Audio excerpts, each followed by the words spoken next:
हमने रूल्स पढ़े थे।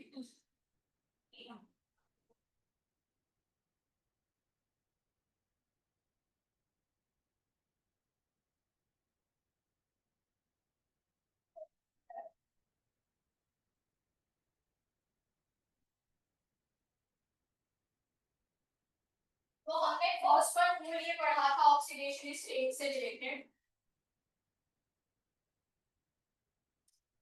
मेरे बताने से पहले क्या कोई रिकॉल कर सकता है कि रूल नंबर 1 क्या था? स्टेट में ऑक्सीडेशन स्टेट। और सेकंड रूल क्या था? ग्रुप 1, 2 और 3 रिस्पेक्टिवली +1, +2 और +3। ऑक्सीडेशन स्टेट के अंदर थर्ड रूल की बात करें यानी रूल नंबर 3 की, तो मैंने यहाँ पर सबसे पहले जिसके लिए बात की है दैट इज फॉर हाइड्रोजन। सही है, मैं किसके लिए बात कर रही हूँ? हाइड्रोजन। हाइड्रोजन एक ऐसा सिंपलेस्ट एलिमेंट है जिसका एक ही प्रोटॉन है, एक ही जो है वो इलेक्ट्रॉन है।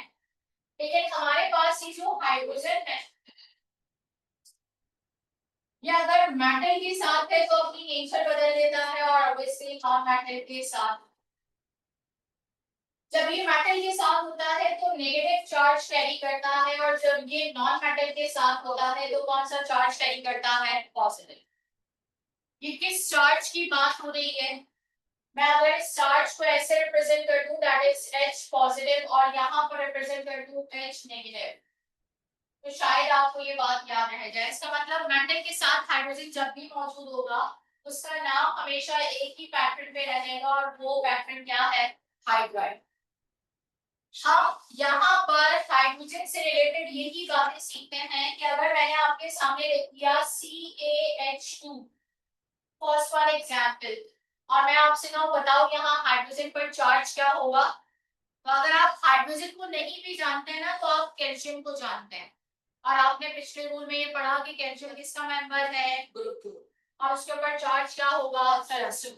लेकिन यहाँ दो हाइड्रोजन है इसीलिए चार्ज होगा -2, लेकिन एक हाइड्रोजन के लिए चार्ज क्या होगा? -1। आप जब भी ऑक्सीडेशन स्टेट बताते हैं it would be only for one atom, वो एक से ज्यादा एटम के लिए हम बात नहीं करते। इसी तरह मैं नेक्स्ट फॉर एग्जांपल आपके सामने लिखूं और मैं आपसे कहूं NaH, और मैं आपसे कहूं हाइड्रोजन क्या है, तो अब आप नहीं भी जानते ना तो आपको याद है मेटल के साथ हाइड्रोजन होगा तो नेगेटिव, और नॉन मेटल के साथ होगा तो क्या होगा? पॉजिटिव। बड़ी मशहूर हमारा एग्जांपल है यहाँ, तो नॉन मेटल के साथ मैं HF लिख दूं, NH3 लिख दूं, H2O लिख दूं या HCl लिख दूं। आप इन तमाम एग्जांपल को ना बहुत अच्छे से जानते हो, और आप सब जानते हो कि यहाँ पर fluorine, nitrogen, oxygen, chlorine they all are non metals, और इन नॉन मेटल्स की मौजूदगी में हाइड्रोजन हमेशा क्या रहेगा? पॉजिटिव। सही है, यानी हर हाइड्रोजन एटम के ऊपर कौन सा चार्ज रहेगा? +1। अच्छा, अब आप अगर डायरेक्टली नहीं बता सकोगे तो आगे एक रूल ऐसा आएगा जो आपको कैलकुलेट करना सिखा देगा। आप फिर दोनों तरह से वेरिफिकेशन सीख जाते हो कि आप अगर भूल गए हो कि यहाँ चार्ज क्या होगा +2 +3, क्योंकि अगर मैं आपकी जगह पर बैठूं तो शायद मैं यहाँ पर +3 चार्ज मेंशन कर, लेकिन +3 charge for the 3 hydrogen atom, और हमें ऑक्सीडेशन स्टेट हमेशा किसकी बतानी होगी? फॉर 1। तो अगर 3 के लिए +3 है तो 1 के लिए कितनी होगी? +1। ऑक्सीडेशन स्टेट हमेशा एक एटम की पूछी जाती है, सिंगल एटम की पूछी जाती है, चाहे वो मॉलिक्यूल में 10 एटम्स लिखे हो, लेकिन हम बताएंगे सिर्फ एक एटम के। सही है, जब हम हाइड्रोजन की बात कर लेते हैं ना तो उससे ज्यादा कॉन्फ्लिक्ट हमें एक और में नजर आता है, और वो बनता है rule number 4, and that rule number 4 is related to oxygen. मैंने मेंशन इसलिए किया खास तौर पर रेड से कि आपको याद रहे कि मैं ऑक्सीजन की बात क्यों कर, मेरा ख्याल है आप सब रिप्रेजेंटेटिव एलिमेंट्स पढ़ चुके हैं, पढ़ा था। उस रिप्रेजेंटेटिव एलिमेंट्स के अंदर आपने ये पढ़ा कि नॉर्मल ऑक्साइड का मतलब है ऑक्सीजन के ऊपर कौन सा चार्ज होता है? O-, पर ऑक्साइड का मतलब है ऑक्सीजन पर चार्ज क्या होगा, वो -1। सुपर ऑक्साइड का मतलब होता है, आवाज नहीं आई, ऑक्सीजन पर क्या होता है, -1। और एक्सेप्शनल केस भी आप पढ़ेंगे कि अगर ये ऑक्सीजन फ्लोरीन के साथ किसी कंपाउंड के अंदर मौजूद है, ओनली विद द फ्लोरीन, बहुत ही ज्यादा एक्सेप्शनल केस है। तो यहाँ ये नेगेटिव चार्ज कैरी नहीं करेगा, यहाँ ये कौन सा चार्ज कैरी करेगा, पॉजिटिव। यानी इसका मतलब है क्यों, क्योंकि फ्लोरीन इज मोस्ट इलेक्ट्रोनेगेटिव। यहाँ फ्लोरीन अपनी आदत नहीं छोड़ने वाला है कि वो कौन सा चार्ज कैरी करे, -1।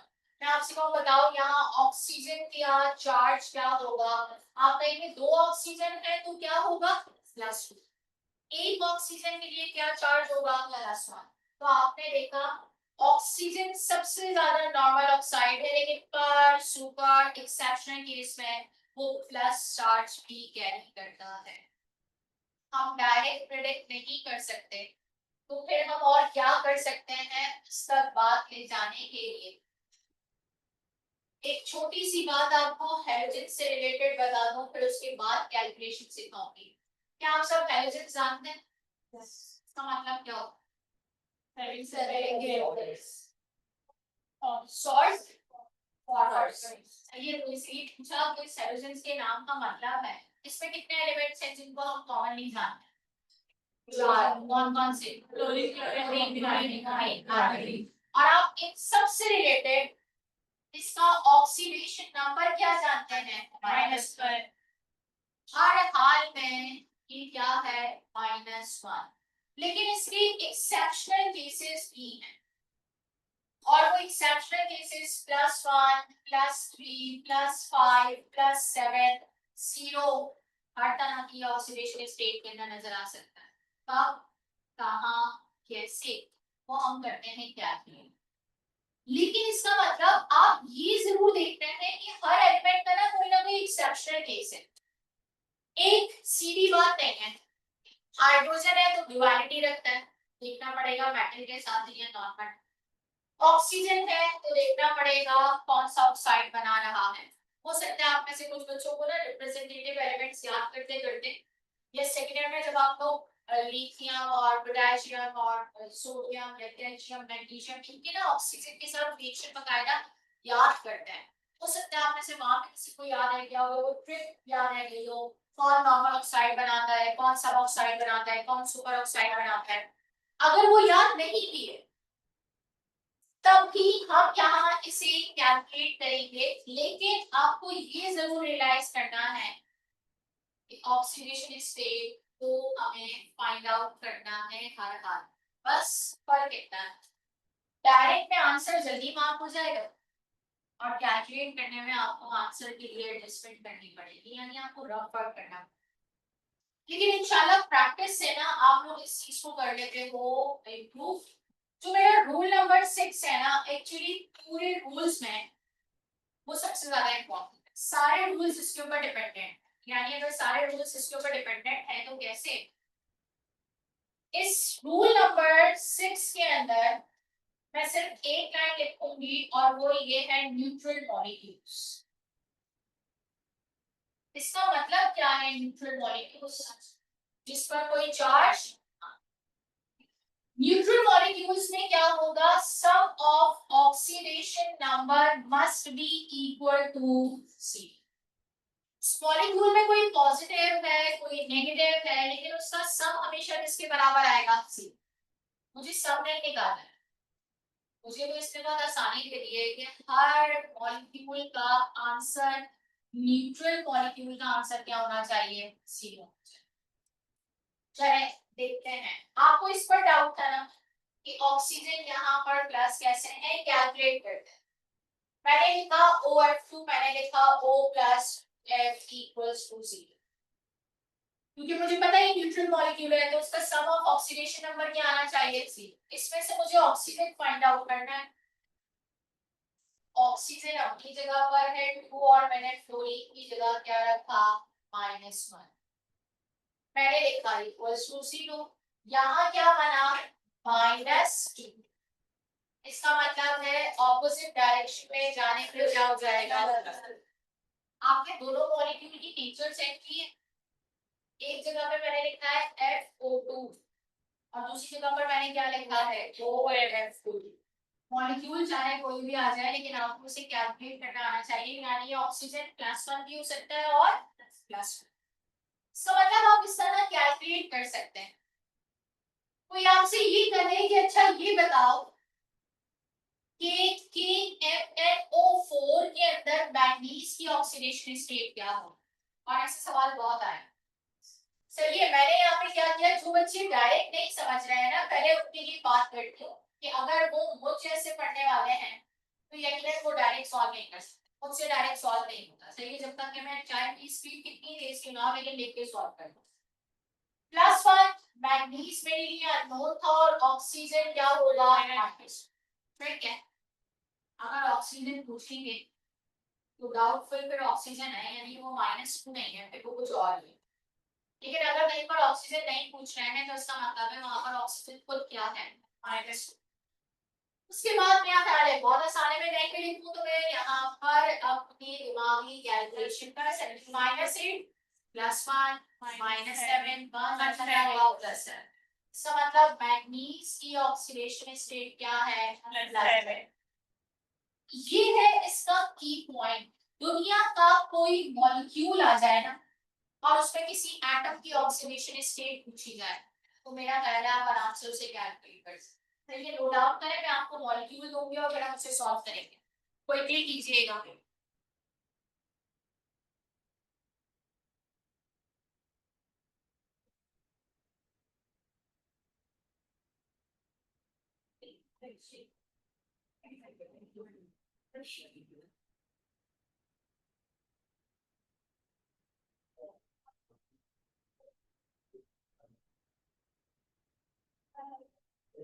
क्या कॉपी कर लिया तो मैं आगे बढ़ जाऊं।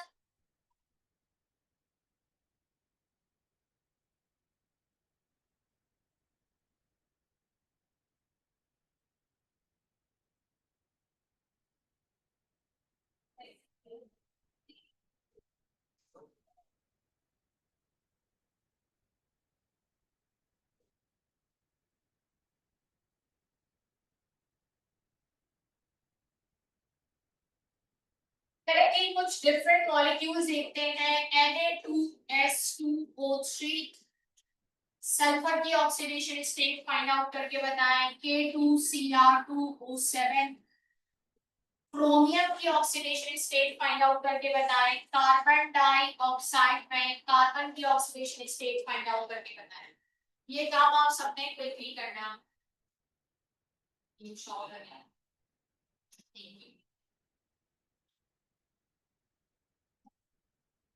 आप सबने सॉल्व करने और अगर फिर भी किसी को समझ ना आए फिर पेज में लिखो।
हाँ भाई आंसर फर्स्ट वन पे क्या आ रहा है, +2। एक सल्फर के लिए +2 और दो सल्फर के लिए +2। यहाँ आंसर आना चाहिए +2। ये फैक्टर करो। क्रोमियम के लिए कितने बच्चों ने फाइंड आउट कर लिया है, बताएगा क्या है, +6। दो क्रोमियम के लिए आंसर आना चाहिए +12, लेकिन एक क्रोमियम के लिए आंसर क्या आएगा, +6। कोई ऐसा है जो सिर्फ कार्बन डाइऑक्साइड को बोर्ड पर लेके और डायरेक्टली आंसर बताते हैं। ऑक्सीजन -2 -2 मल्टीप्लाई बाय 2 क्या हो गया -4। ऑपोजिट साइड पे लेके जाएंगे तो क्या हो जाएगा प्लस। ये बात याद रखें, न्यूट्रल मॉलिक्यूल ऑपोजिट साइड का जरूर हवाला देना है, वरना हम साइन गलत मार्क करके आए। अच्छा कभी कभार ना ऐसे भी लिखा होता है, और सुन लेना मेरी बात। आपने भी जो आंसर निकाला सल्फर का वो 2 लिखा, +2 भी लिखा हुआ, -2 भी लिखा हुआ, ऑल ऑफ दीज भी लिखा। सही है, यहाँ ना 2 ऑप्शन सही है आप लोगों के अकॉर्डिंग, और मेरे अकॉर्डिंग सिर्फ एक ऑप्शन है सही है। वहां पर 2 और +2 दोनों ऑप्शन सही हो सकते। ऑक्सीडेशन स्टेट विदाउट चार्ज कभी शो नहीं करता। तो अगर आप 2 पे मार्क करके आए और बाद में ये क्लेम कर दें कि बस आंसर तो सही था, इसमें क्या है अंडरस्टूड है, मैथमेटिक्स के अकॉर्डिंग है कि कुछ नहीं लिखा है तो प्लस होगा, नहीं बेटा ऐसी कोई कहानी नहीं है। ऑक्सीडेशन स्टेट लिखने का ये रूल है कि आप उसके साइन को लाजमी क्या करेंगे मेंशन करेंगे। सही है, चलो आगे बढ़ते हैं, नेक्स्ट मॉलिक्यूल पर जाते हैं, देखते हैं आप में से कितने बच्चे से फाइंड आउट करके बताएंगे। क्या आप सब इसे जानते हैं, जो आपके लिए बड़ा आसान सा एक मॉलिक्यूल है, क्या है ये, जिसको आप कहते हैं इथेनॉइक एसिड। इसमें कार्बन की ऑक्सीडेशन स्टेट फाइंड आउट करके बता दो। करना हर एक में है, ये याद रखें।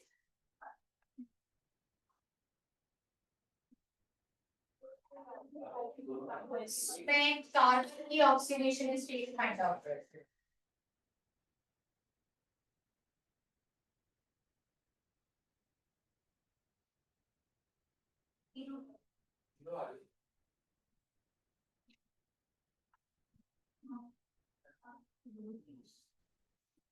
कार्बन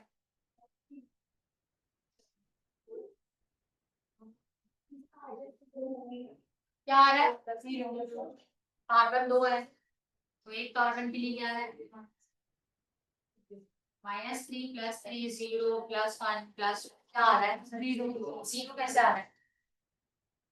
बोर्ड पर देखकर भी सॉल्व कर सकते हो, पता है बोर्ड पर देखो ऑक्सीजन 2 है -2 मल्टीप्लाई बाय 2 -4। हाइड्रोजन आपके पास क्या है 4 है, इसका मतलब है +4। ये +4 -4 तो यहीं के यहीं क्या हो गया कैंसिल हो गया। तो आप ऐसे अक्सर बच्चे ना इस आंसर तक पहुंचते नहीं। सही है, आपको कहते हैं कि इसकी ऑक्सीडेशन स्टेट +4 जबरदस्ती मार्क करके आ गए। सही है, अब आते हैं, या तो आप लोग बात कर लो या फिर मैं भी सुन लूं। कुछ बच्चे आपस में इंटरैक्ट कर रहे हैं, ये सारी बातें बाद में कीजिएगा, पहले मुझे सुन लें, बड़ी मुश्किल से टाइम मिला है आप लोगों के साथ क्लास का। नेक्स्ट वन मैंने लिखा SO3, सल्फर की ऑक्सीडेशन स्टेट बताते हैं क्या है।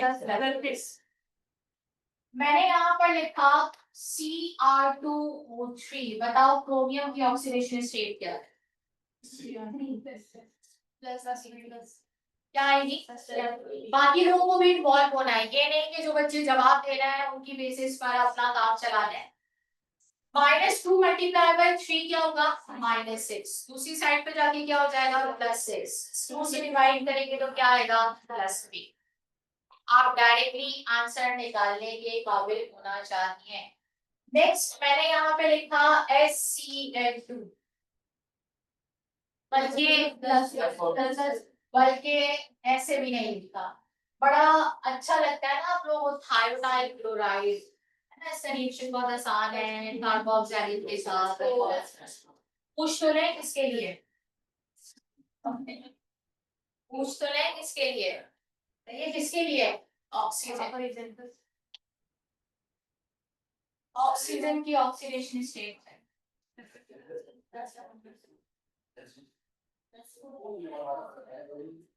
आप लोगों का जवाब ही मुझे बता रहा है कि आप लोगों ने सोचा ही नहीं है इस बार। मसला सारा ये है कि इस कंपाउंड में ना 2 अननोन बन गए हैं। क्लोरीन हम सबको पता है लेकिन हम डाउटफुल रहेंगे कि सल्फर के लिए क्या लिखें, और अगर सल्फर के लिए फाइंड आउट मुझे फॉर एग्जांपल मैंने आपसे यहाँ आपको डाउटफुल कैसे किया, आप सल्फर पे +2 लिखोगे +4 लिखोगे +6 लिखोगे, क्या लिखोगे आपको नहीं पता। मैंने किसका पूछा ऑक्सीजन, तो आपका ना कोई आंसर आना चाहिए। आपको क्विक आंसर क्या है? ऑक्सीजन इस वक्त यहाँ पर क्या बनाता हुआ नजर आएगा? -2। पूछ लिया है, लेकिन आप जानते हैं ऑक्सीजन है ना, अपने दो बॉन्ड बना रहे हैं, क्लोरीन के साथ और एक किसके साथ? सल्फर। यहाँ मेरे लिए प्रॉब्लम किसके लिए फाइंड आउट करना होगा? सल्फर। जब आप इसे कैलकुलेट करेंगे ना तो आप इसे फाइंड आउट करेंगे। इस तरह के मॉलिक्यूल्स में, जैसे मैंने आपके सामने लिखा Fe2O3 और मैं आपसे कहूँ आयरन की ऑक्सीडेशन स्टेट, आराम से निकाल लोगे आप। कैसे? जैसे क्रोमियम ऑक्साइड लिखा है -6 वहां जाके +6 डिवाइडेड बाय 2 क्या हो जाएगा? +3। इसका मतलब है कि ये जो मॉलिक्यूल है ना, ऐसे मॉलिक्यूल जो बड़े एक्सेप्शनल केसेस के अंदर नजर आते हैं, जैसे कि ये परक्लोरिक और परक्लोरस और क्लोरिक एसिड जैसे सीरीज, HClO4, HClO3, HClO2 और HClO। और मैं आपसे कहूंगी बताओ यहाँ पर इन सब में क्लोरीन की ऑक्सीडेशन स्टेट क्या हो सकती है? तो आप लोग मुझे कैलकुलेट कर करके बताएंगे। Quickly, you have 5 minutes. खुद सॉल्व करेंगे, कोई किसी से हेल्प नहीं लेगा। और कोई भी आंसर नहीं बताएगा जब तक मैं ना पूछूं।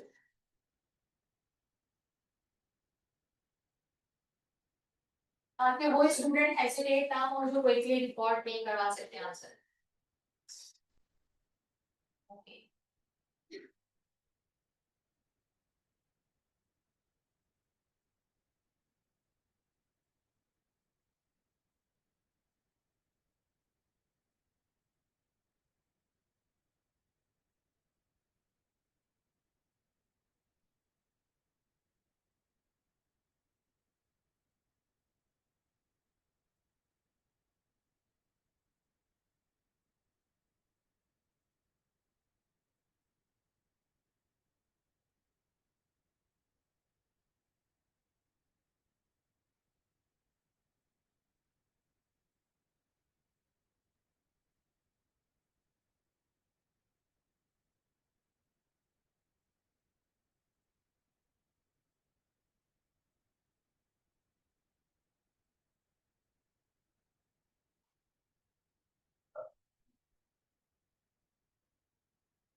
हाँ भाई सॉल्व।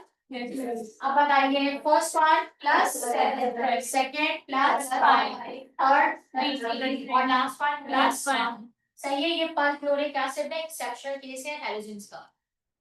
बिल्कुल वैसे ही जैसे मैं आपको यहाँ पोटेशियम क्लोरेट लिख कर दूं और आपसे कहूँ क्लोरीन की ऑक्सीडेशन स्टेट बता दें, तो यहाँ आप क्लोरीन -1 कभी नहीं बता सकते। डायरेक्टली निकाल के बताओ क्या है?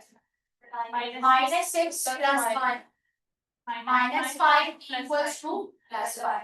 इसका मतलब है हमें ये एक्सरसाइज पता होनी चाहिए कौन सिंपल मॉलिक्यूल है और कौन आपके पास कैलकुलेशन के जरिए। नेक्स्ट वन रूल देखते हैं। रूल नंबर 7 है ना हमारे पास। सही है, वो मैंने लिखा पॉली एटॉमिक मॉलिक्यूल। बेटा किसके लिए बात कर रही हूँ जरा मुझे बता दें। Poly atomic molecule. इस पॉली एटॉमिक मॉलिक्यूल का मतलब पहले तो मुझे बताओ, इस टर्म का मतलब बताओ। Poly atomic molecule, a molecule which consists of more than 2 atoms। मैंने यहाँ मॉलिक्यूल की जगह आयन लिख दिया। अब आप इस टर्म का क्या मतलब समझो। An ion which consists of more than 2 atoms, not charge। Charge के ऊपर कभी भी नाम नहीं है। पॉलीएटॉमिक मतलब मोर देन 2 एटम्स, जिसमें एटम ज्यादा है, लेकिन वो आयन सिचुएशन होगा। आयन का मतलब क्या होगा? या तो पॉजिटिव या फिर नेगेटिव। Stop writing.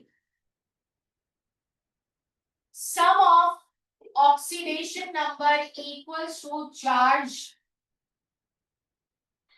इस पूरे मॉलिक्यूल के ऊपर जो चार्ज होगा ना, वो उसकी ऑक्सीडेशन नंबर के बराबर है।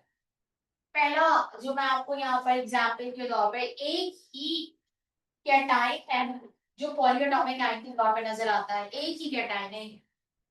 इसके अलावा कोई कैटाइन आपको पॉजिटिव के अंदर इतना ज्यादा नजर नहीं आता। अगर मैं आपसे कहूँ ना तो आप तो शायद और भी निकाल के दे दें NO2 प्लस, आप और भी निकाल के दे दें SO3H प्लस, क्योंकि आप लोग जानते हैं electrophilic substitution reactions of benzene और फिनॉल, जितने भी इलेक्ट्रोफाइल होते हैं उनके ऊपर ज्यादातर कौन सा चार्ज आएगा? पॉजिटिव। सही है। मैं इन सबको ना पूछूं, हटा दिया मैंने, सबसे ज्यादा इसके बारे में सवाल भी नजर आता है, मैंने इसको सिखा दिया, इसका मतलब है आप बाकी के लिए बात कर सकते हैं। मुझे इसमें नाइट्रोजन की ऑक्सीडेशन स्टेट चाहिए। अब आप नाइट्रोजन को पता है नॉर्मली क्या जानते थे? -3, लेकिन अगर पूछा तो मैं डाउटफुल हो गई, मुझे कहा पता नहीं ये है भी या नहीं है। मैंने लिखा N+4 हाइड्रोजन इक्वल्स टू +1। क्या सबको ये अरेंजमेंट समझ में आया? क्या है? Sum of oxidation must be equal to charge of that molecule। तो इसका मतलब है मुझे नाइट्रोजन फाइंड आउट करना था, मैं नहीं भी लिखूं तो मेरे दिमाग में ये कैलकुलेशन चलनी चाहिए। +4 वहां जाके क्या होगा? -4, -4 में से +1 तो क्या होगा? -3। Is that clear? इसका मतलब बात जो हम सोच रहे थे ऑक्सीडेशन स्टेट वैसे ही आ रहे हैं।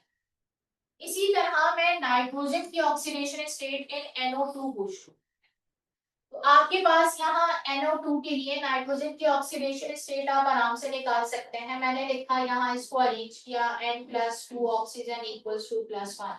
कोई बता सकता है?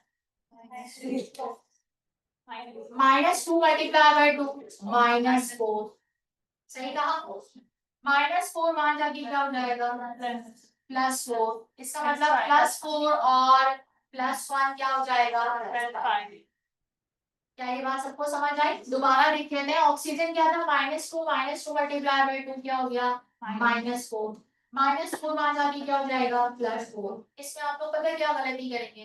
दिमाग में बैठ गया कि ये माइनस तो वहां जाके प्लस और प्लस तो माइनस, तो आप आंसर को ना कम वाली सीरीज में देखते हैं और ज्यादा वाली सीरीज में। इस बात का क्या मतलब हुआ? आप हमेशा सब्ट्रैक्ट करना जानते, आप ऑक्सीडेशन स्टेट में ऐड करना नहीं जानते और आप गलत आंसर मांगते।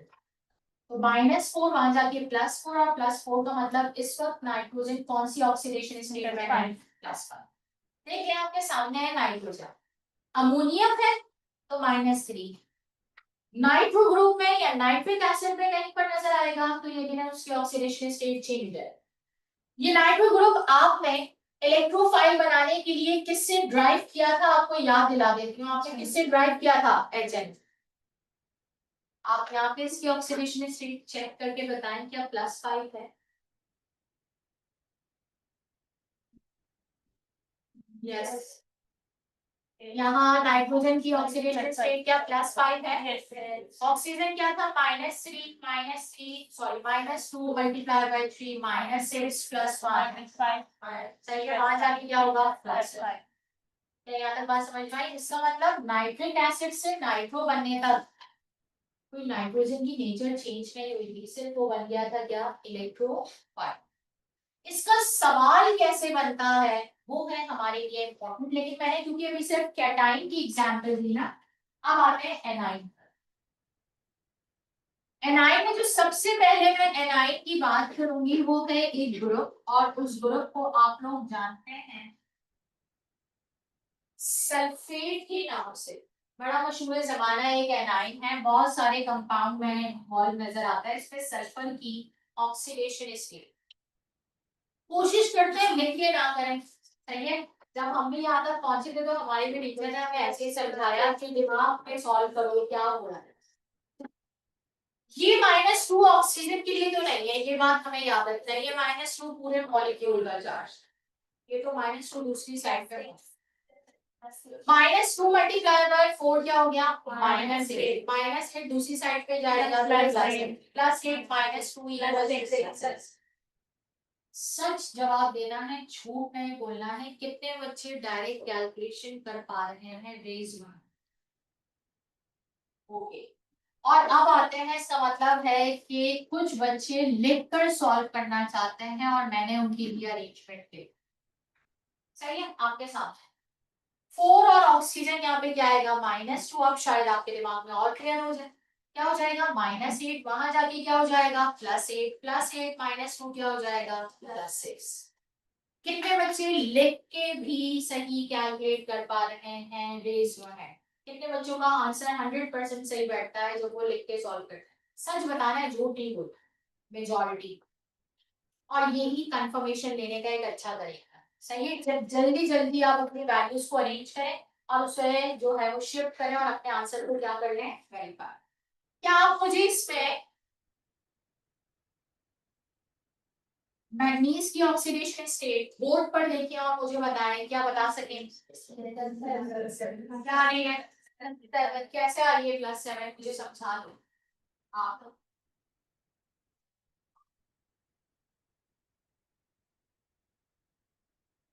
ऑक्सीजन -8 है, वहां जाके जो है वो +8 हो जाएगा, +8 और -1 क्या हो जाएगा, +7। ओके, नेक्स्ट वन, PO4 -3 में फास्फोरस की ऑक्सीडेशन स्टेट। क्या आंसर?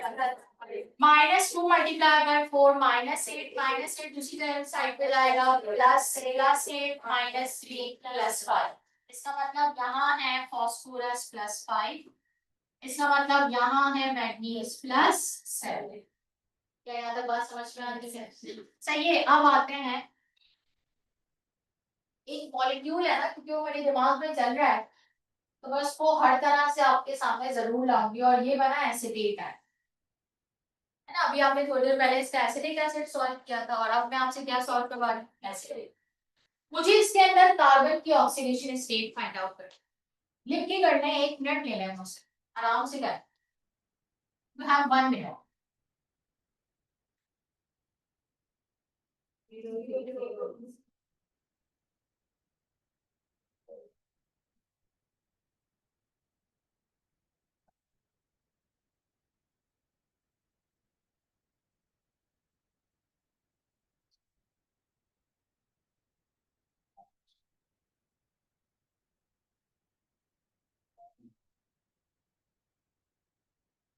हाँ भाई, आंसर 0। क्या अभी भी 0 आ रहा है? यस। इसका मतलब है आपका पहले वाला आंसर और अभी वाला आंसर सही मान लें। सही है, वेरीफाई हो रहा है, देखते हैं कैसे वेरीफाई करवाया है। जैसे मैंने नाइट्रो ग्रुप और नाइट्रिक एसिड दोनों को वेरीफाई करवाया ना, इसी तरह मैंने यहाँ पर भी वेरीफाई करा। चलिए चलो आगे बढ़ते हैं। मैंने यहाँ पर लिखा CrO4-2 और मैं इसमें क्रोमियम की ऑक्सीडेशन स्टेट फाइंड आउट करना है।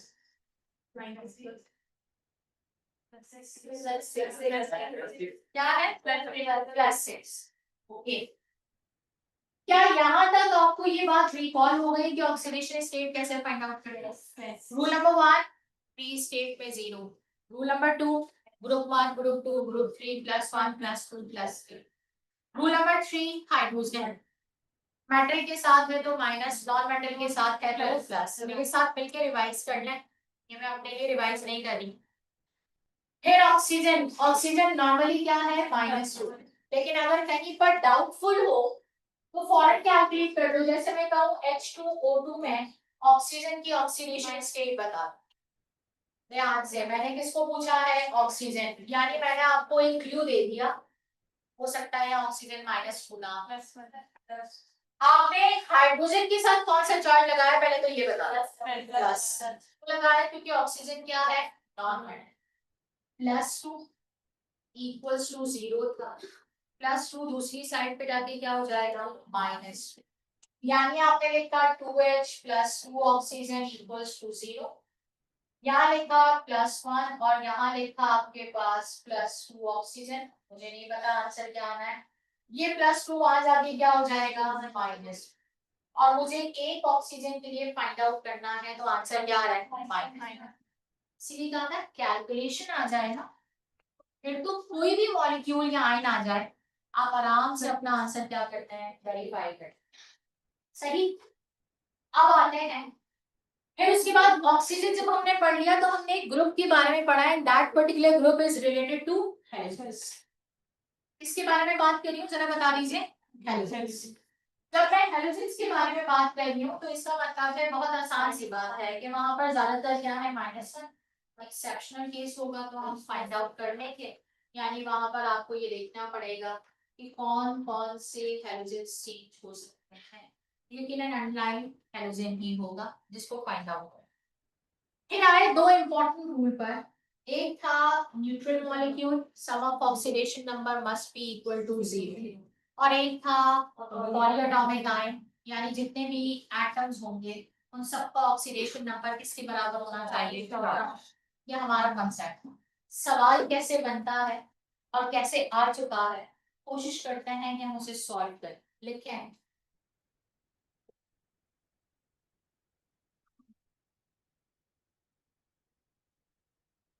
which one of the following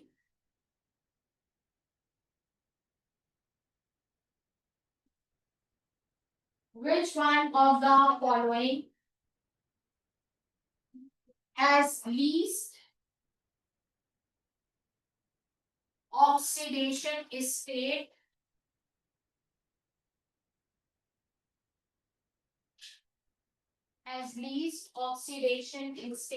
of nitrogen?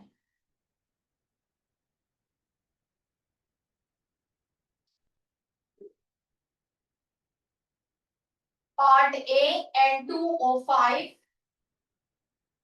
part B NO, part C HNO2, part D all have same oxidation number. Find out करके बताएं, इसका मतलब सिर्फ नाइट्रोजन निकाल।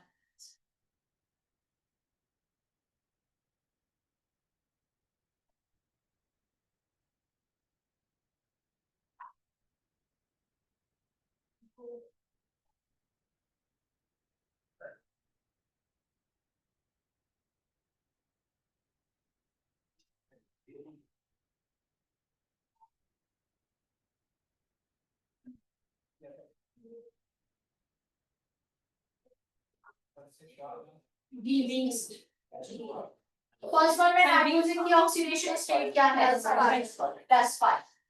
सेकंड वन में +2, देन +3। इसका मतलब ये तो ऑप्शन है, और लीस्ट किस में है, +3, यानी that is answer B. Clear है? सही है। Next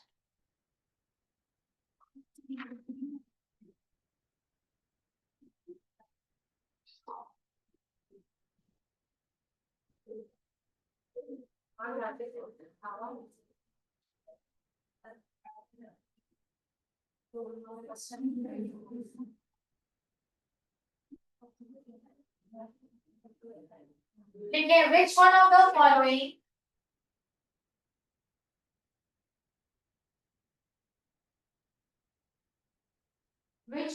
following shows greater oxidation state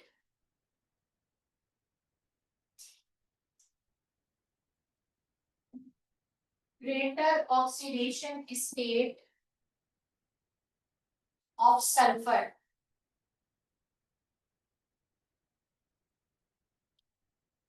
Greater oxidation state of sulfur.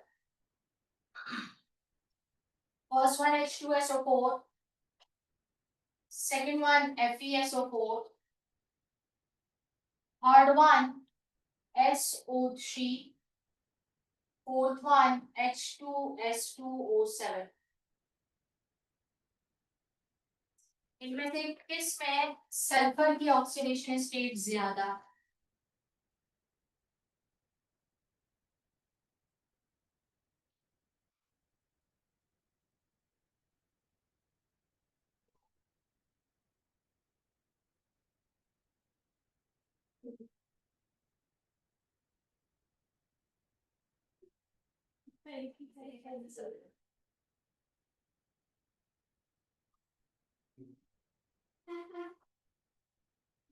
Answer सब में सेम है, देख लो। फर्स्ट वन में क्या आ रहा है, +6, सेकेंड वन में +6, सेकेंड वन में +6 कैसे निकालो, तुम्हें निकालो, क्या आएगा नहीं पता, और +7 सल्फर। अच्छा, और सेकंड को फाइंड आउट कैसे किया? अगर आपने सबके लिए ऑक्सीडेशन, मुझे भी सेकंड का आंसर बता दीजिए।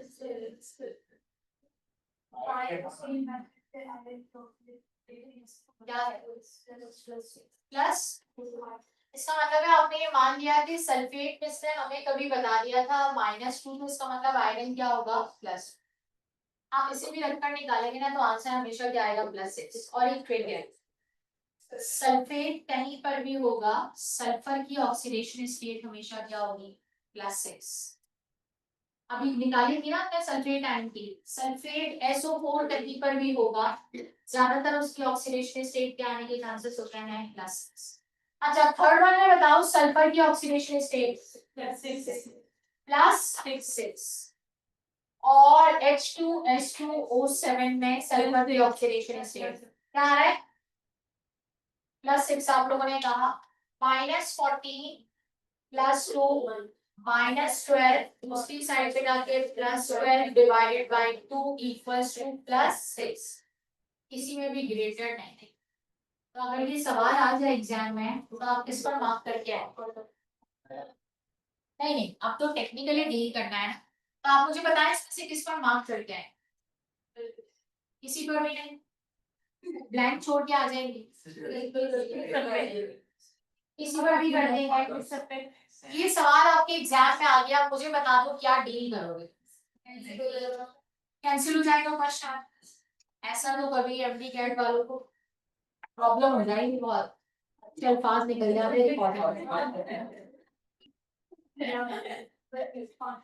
हाँ, डी है। आप क्या बात करते एग्जाम में आ गया, ये तो बाद में आके डिस्कशन हुई ना कि अरे वो तो क्या किया तुमने, ये तो बाद में होना हुआ ना, अब उस वक्त क्या किया? इसी पे भी मार्क कर दोगी?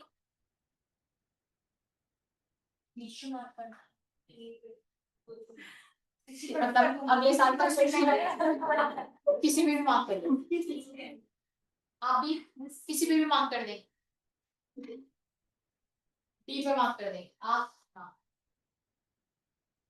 जल्दी जल्दी जल्दी जल्दी, इतना नहीं सोचना है, दूसरे एमसीक्यू का टाइम आया हो रहा है, किसी पे भी मार्क कर दो। डी पे आप किसी पे भी, ऑप्शन ही नहीं आता,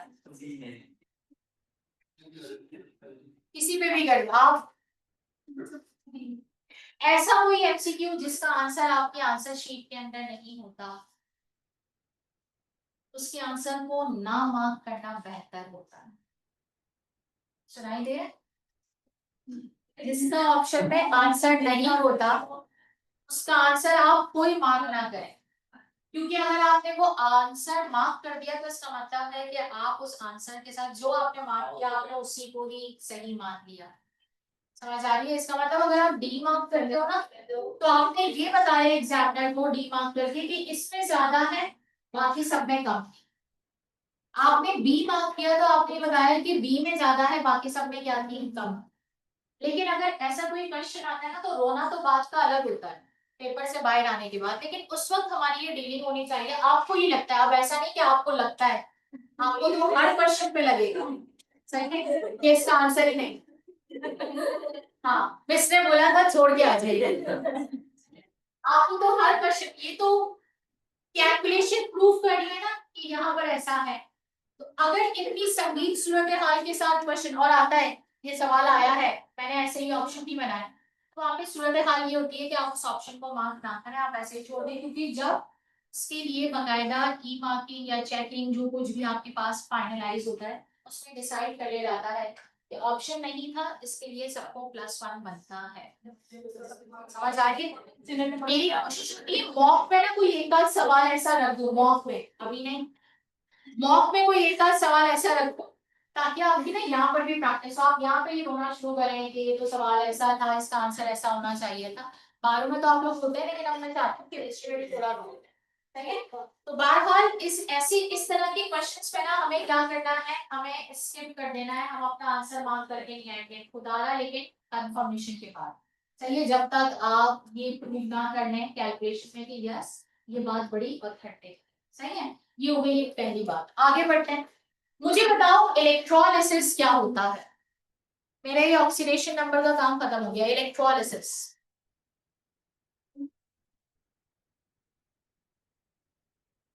अच्छा चलो, मैंने ये तो पढ़ के आने के लिए नहीं कहा था, मैंने तो आपसे सीरीज पढ़ के आने के लिए कहा था। क्या पढ़ के आए?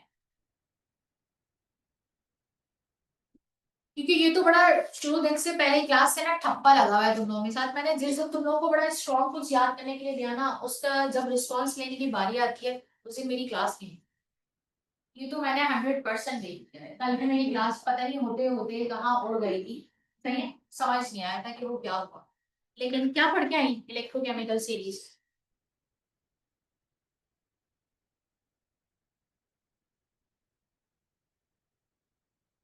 इतनी देर तक बाहर बैठे हुए होते, किताब खोल के नहीं देखा जा सकता? जबकि मेरी शक्ल देख भी ली थी और पता था कि मैं लाजमी पूछूंगी, ऐसा नहीं हो सकता कि मैं मुझे याद ना है। हाँ भाई, आप फर्स्ट पे क्या पढ़ के आए इलेक्ट्रोकेमिकल सीरीज?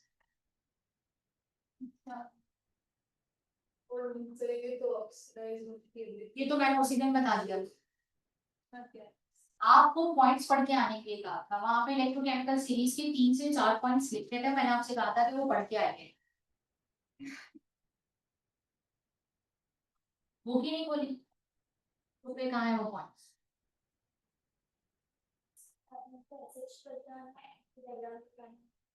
ऐसे जी पढ़े, बताओ।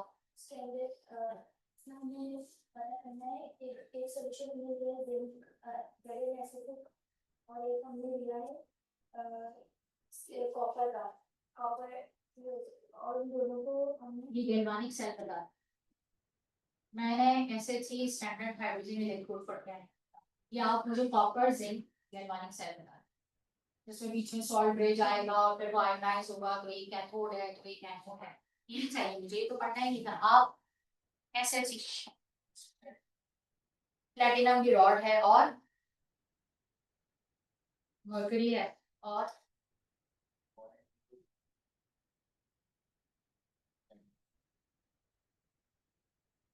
कितने लोग पढ़ के आए हैं स्टैंडर्ड हाइड्रोजन इलेक्ट्रोड, बताओ। प्लेटिनम रॉड हाइड्रोजन सिलेंडर से वन मोलर कंसंट्रेशन होगी हाइड्रोजन की। कैसे? वन मोलर कंसंट्रेशन हमें रखने के लिए वहां पे केमिकल क्या लिया हुआ है? हाइड्रोजन कहीं से आएगा ना। वन मोलर क्या लिया था? Sulphuric acid. और प्रेशर 1 atm होगा, टेम्परेचर 1 atm होगा, सही है। और हम इलेक्ट्रोड यूज इसलिए करते हैं ताकि हम हाफ सेल की इलेक्ट्रोड पोटेंशियल निकाल सकें। सही है। हाफ सेल क्यों, फुल सेल क्यों नहीं? एलिमेंट की इलेक्ट्रोड पोटेंशियल पता लगा, किसी एलिमेंट की इलेक्ट्रोड पोटेंशियल निकालने के लिए मुझे एक रेफरेंस इलेक्ट्रोड चाहिए। और कौन पढ़ के आया है? यस, आप कुछ पढ़ के आई हैं? आप जो बराबर में, आप जो लास्ट में है स्टैंडर्ड हाइड्रोजन इलेक्ट्रोड, आप बेटा मतलब डॉक्टर वॉक्टर बनना है या बस सिंपल कराची यूनिवर्सिटी में एडमिशन लेकर किसी भी चीज को पढ़ लोगे, या किसी भी यूनिवर्सिटी में चले जाओगे बस जो पढ़ना है पढ़? कोई रिस्पॉन्स ही नहीं है, डे वन से ऐसे ही बैठे हुए हो माशाल्लाह से। मुझे तो लगता है कि मतलब हमेशा हर क्लास में मुझे जो है ना डिसअपॉइंटमेंट पहले से ज्यादा होती है। गिने चुने बहुत बच्चे हैं, वो तोड़ मोड़ के बेचारे पढ़ के आ जाते हैं, वही मुझे जवाब दे रहे होते हैं। बाकी सबने शायद कुछ और डिसाइड किया हुआ है। अगर आप लोगों ने डिसाइड किया हुआ है ना और आपको अपनी मंजिल पता है तो यकीन करें फिर तो मेरा बोलने का कोई फायदा नहीं। लेकिन अगर आप लोगों ने डिसाइड नहीं किया है और आप यहाँ पर डे वन से इसी सूरत हाल के साथ बैठे हुए हैं, तो यकीन करें अपने आप को इतनी तकलीफ देने वाले हैं ना आप लोग, जिसका भी आपको अंदाजा नहीं होगा अगर आपने नहीं पढ़ा। कितने टाइम पहले आपसे ये बात हो गई थी कि आप पढ़ के बैठेंगे, कल की क्लास हुई नहीं, आज क्लास हो रही है तो आपको नहीं पता। कल अगर क्लास कोई नया टाइम टेबल बनाना है क्योंकि कॉलेजेस भी ओपन है, कल मुझे नहीं पता, अभी मैंने टाइम टेबल नहीं देखा कि कल मेरी आपके साथ क्लास है या नहीं। लेकिन इसके बाद जब भी मेरी नेक्स्ट क्लास जिस दिन भी होगी ना, वो मेरी लास्ट क्लास है आपके साथ। लास्ट क्लास का मतलब है मेरा सिलेबस में वहां पे खत्म कर दूं। उसूली तौर पे मुझे आज खत्म करना था, लेकिन मुझे लगा, ये सिर्फ आप लोगों की वजह से मैंने इतनी प्रैक्टिस करी, मुझे लगा कुछ बच्चे ऐसे हैं जो क्विकली पिक नहीं कर पा रहे, उनके साथ ज्यादती ना हो जाए, इसलिए मैंने टॉपिक को एनहांस कर। लेकिन जो नेक्स्ट क्लास होगी ना, उसमें मैंने इलेक्ट्रोलिसिस, एसएचई और इलेक्ट्रोड पोटेंशियल, ये तीन छोटी छोटी सी बातें हैं, उसे मैंने पढ़ाना है, और मेरी जिम्मेदारी वहां पे खत्म हो जाएगी with the ion electron balance equation. जो जाहिर सी बात है, पूरी इक्वेशन तो नहीं आती है, मुझे उसके स्टेप्स आपसे डिस्कस करने होंगे और हमारी बात खत्म। लेकिन अगर आपके ये रहा है, तो आप लोग अपने साथ फंस जाते हैं। मुझे लगता ही नहीं है मैं एमडी गेट की क्लास में, मैं अभी दूसरी क्लास में जाऊंगी, कंपैरिजन की बात है, मुझे लगेगा कि मैं एमडी गेट की क्लास, गलती से भी मेरे मुंह से निकल जाता है ना कि बस ये पढ़ के आ जाना, बस वो हुर्फ आखिर होता हूँ, लास्ट पॉइंट है, बस मिस ने कह दिया है पढ़ के आना है, पढ़ के नहीं, वो उसके एमसीक्यू सॉल्व करके बैठे हुए होते जो पास पेपर्स में। अब उनको पढ़ाने का मजा आएगा, क्यों? क्योंकि उनका लेवल मेरे साथ है, मुझे उनको उनसे ऊपर पढ़ाना। आप लोग यहाँ पे ऐसे बैठते हो जैसे फर्स्ट ईयर में बैठे, बजाय अपने लेवल को बढ़ाने के आप लोग अपने लेवल को लो करके बैठ, पता नहीं क्यों करते हो ऐसा, लेकिन ये अपने साथ बहुत नुकसान है, अपने आप को धोखा दे रहे हो कि हम पढ़ेंगे हम कामयाब हो जाएंगे, अभी मैं क्लास से बाहर जाऊंगी, वही तूफानी बदतमीजी, वही सब कुछ, वही हंसी मजाक, कोई रियलाइज ही नहीं होता कि अगस्त स्टार्ट हो गया है, नेक्स्ट इसके बाद टेस्ट की भरमार है, हमने इतने कोई टेस्ट लेना है कि दिमाग उलझ जाएगा। कॉम्प्रिहेंसिव फर्स्ट ईयर, फिर कॉम्प्रिहेंसिव सेकंड ईयर, फिर मॉक वन, फिर पता नहीं कितने मॉक्स, फिर कितने ग्रैंड टेस्ट, ये सब कुछ चलने वाला है। भाई सॉल्व तब करोगे ना जब इस काबिल हो जाओ, या तो एक ऑक्सीडेशन स्टेट निकालने के लिए आपको 5 मिनट लग रहे हैं कि आप ऑक्सीडेशन स्टेट कैसे, और ये टॉपिक पढ़ा हुआ है। खुदा ना खास्ता मैं तो उन बच्चों से डर रही हूँ जो 26 वाले हैंडीकैप में बैठेंगे, उन्हें तो ये भी नहीं पता होगा ऑक्सीडेशन नंबर क्या होता है, आपको तो फिर भी पता है, वो शायद आपसे ज्यादा तवज्जो से पढ़ लें। क्यों पढ़ लेंगे? क्योंकि उन्होंने ये टॉपिक से नहीं पढ़ा, वो आप लोगों से ज्यादा तवज्जो से पढ़ा। हंसी तो आ रही होगी, लेकिन हंसने का मकाम खुद पर है। जब देखो जो है वो तफरीही मजाक मस्ती, ये वो फला, लगता ही नहीं है तो कोई हम जो है वो किसी लेवल पर मेच्योर हो चुके हैं, या अब हम जो है वो किसी जगह किसी इदारे में मौजूद हैं। हर एक बंदा जो है वो बाकायदा कह रहा होता है ये बच्चियां वो बच्चियां, ऐसा बिहेवियर वैसा बिहेवियर। मैंने तो टोकना छोड़ दिया आप लोग,